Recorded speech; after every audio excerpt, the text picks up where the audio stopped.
Konnichiwa. Good morning, childrens. Mr. Bruce here with today's book, which is called Don't Interrupt. But before we start, let's get on our glasses so we can see. Hello. Eyes watching, ears listening, voices quiet, body calm. Here you go. Don't interrupt. Jim, this is Jim. He was thirsty. Jim was small. He couldn't reach the faucet at all, so he asked his mom. Mom, could I have a drink? Don't interrupt, she said. Of course you can. Now shush and let me think. So he picked up the stool and he carried it in. All right, I'll get it myself, said Jim. Well, Jim was trying. Jim had to stretch, but he still couldn't make it up to the top, so he asked his dad, I need a drink, Dad, but it's too high up. And his dad was quite busy, and he said, do not interrupt. Here's Dad on the phone.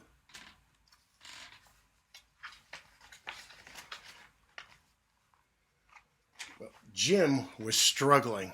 Jim had gone pink from slipping and sliding off the side of the sink. So he thought, let me try my brother. Would you help me, Charlie? Because I'm not big enough. Not now. I can't miss this. This is really good stuff. He's looking at his computer. So Jim carried off the cookie box instead. I'll just have to do it by myself, he said. Oh, look how high he had to get up on all those things.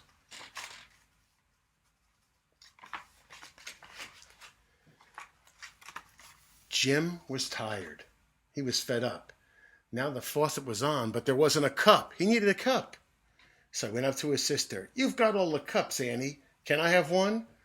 Don't interrupt, said Annie. We're having a tea party, and you're spoiling our fun. He stomped back to the kitchen. Well, there's nothing down here. I'll just have to keep climbing higher and higher. Oh, dear. Look what he did. He spilt the fish.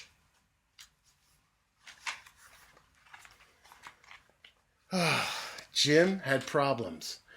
He had started well, but the goldfish bowl had fallen, and who could he tell? So he went to ask the neighbor. I'm trying to get a cup, but there's a fish on my shoe. Well, aren't you lucky, dear? That's very nice for you. They didn't know what to say to him. When he went back to the kitchen, there was no time to lose. The cat was going fishing in Jim's soggy shoes. It's all filled with water and a fish.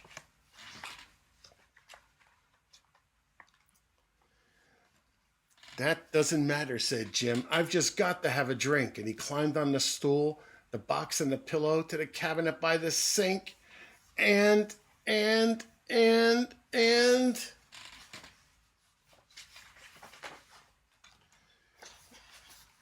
Jim was winning. The fish was sound. But the water was splashing on down to the ground, so he went to find Lynn. I need a drink, Lynn, but it's getting very wet. What was that you said? I can't hear you, pet. Well, they all heard the crash and came running in. There were Mom and Dad and Annie and Charlie and Lynn. And they looked round the door.